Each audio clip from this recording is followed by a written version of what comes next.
Welcome back to Live for Love TV. Today's the 10th day of the 12th month, the 22nd year inside the 21st century. Hope everyone's doing well out there.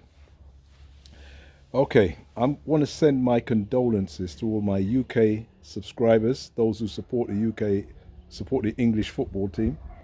Honestly, seriously want to start off by sending my condolences for the exit in the World Cup, from the World Cup, because I know people take their football passionately and they really care about it, and my condolences go out to you.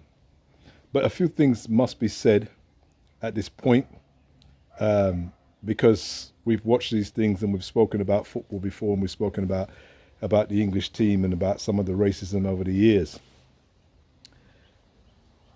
England relied on, in the end, they relied on, and I have to say this word very carefully, losers. And I say very candidly, they relied on losers.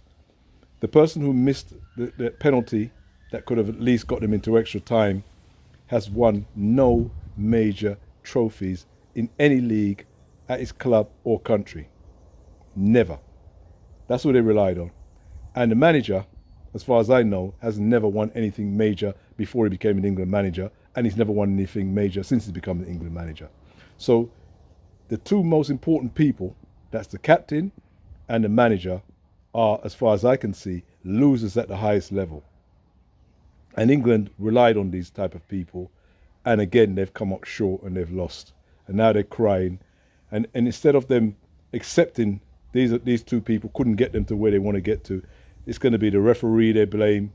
It's going to be the fact that he didn't send off the man for the second penalty. It's going to be this person they blame, that person. They always find incidents to blame because they're so weak in character to actually take responsibility for the fact that they couldn't pick a winner as a manager and they haven't picked a winner as a captain. And that's the truth. I was surprised watching the game that the person who I thought for England has had the best World Cup up to date didn't get on to right near the end of the game, which is Marcus Rashford. They've all said he's been revived. I'm not particularly a Rashford fan, but they claim Marcus Rashford has been renewed and has renewed the England team, and all this talk, and the loser of a manager decides not to play him until the very last minute of the game, or the last few minutes of the game. Unbelievable. I mean, you can't be surprised because he's a loser of a manager. This is why he's never won anything at club level. This is why they don't win anything. They always make the wrong decisions at the wrong time, or the right time, should I say. When the time is right, they make the wrong decisions. That's what makes you a loser, So England being knocked out is sad for those who really supported England and really wanted to see them do well. But we have to be honest about this thing. Let's see how Mr. Harry Kane is treated. Let's see if he's treated as the way Saka and some of the other guys were treated when they were knocked out of the Euros. Let's see. Obviously, there's not going to be any racial abuse towards him because he's a European. But let's see how they go after him and what they really say about him, or if they're going to, as one of my good friends say, going to wrap their hands around him and tell him, oh, it's all right, don't worry, it'll be okay. They didn't do that to the black players when they got knocked out of the Euros. They couldn't wait to scapegoat them. Or even some people were saying they're not really English. That's why they weren't able to, succeed. So let's see what they do. I won't be surprised if they find ways to cover up and just blame everybody under the sun.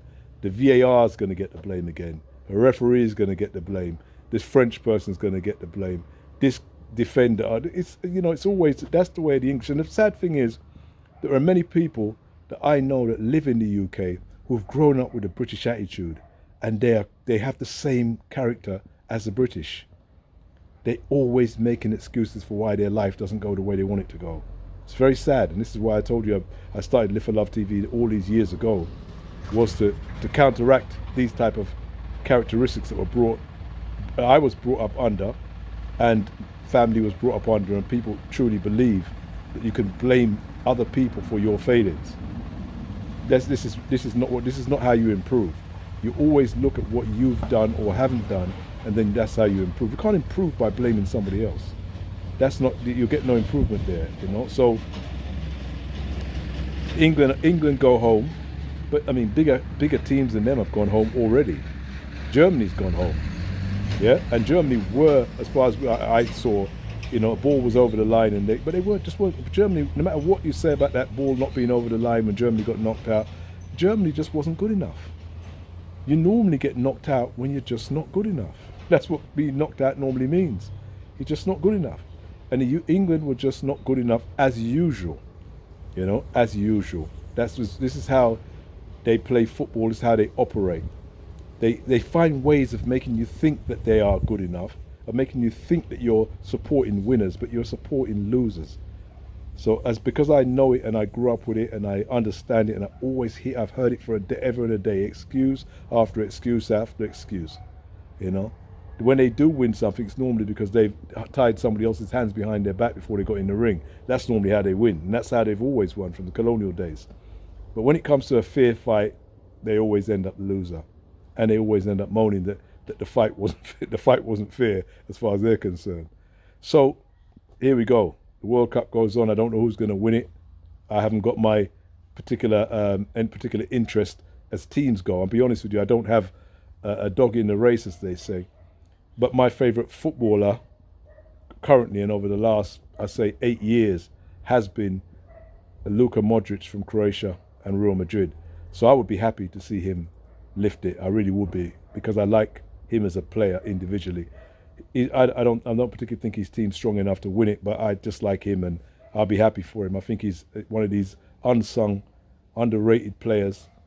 One of these players that, you know, there's no, you know, fanciness about him, no boastfulness about him. He just plays the game the way it should be played and does a great job. Anyway, take care. Live for Love TV. See you guys soon.